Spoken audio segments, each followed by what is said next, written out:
Our frankincense essential oil comes from 4 different Boswellia species: Boswellia papyrifera, Boswellia sacra, Boswellia carteri, and Boswellia freriana.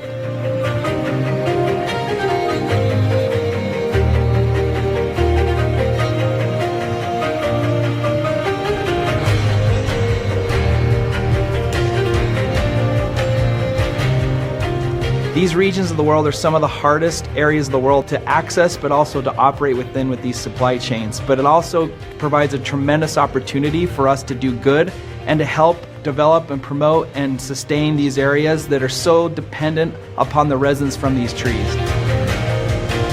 It's been, I think, a vast improvement in how harvesters are being treated from my first trip to now. One of the biggest changes is that harvesters are getting paid, and the villages themselves are getting access to a fair share of this business. Not only that, but doTERRA is working with them on a daily basis to make sure that we're hearing what they want.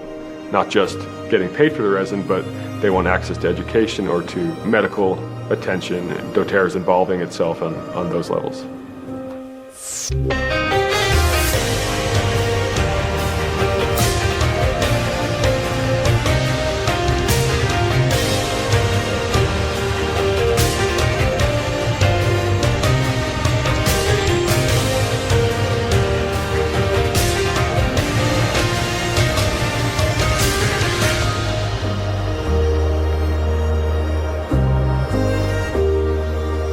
Our dream is and always has been to grow the best and to help the most.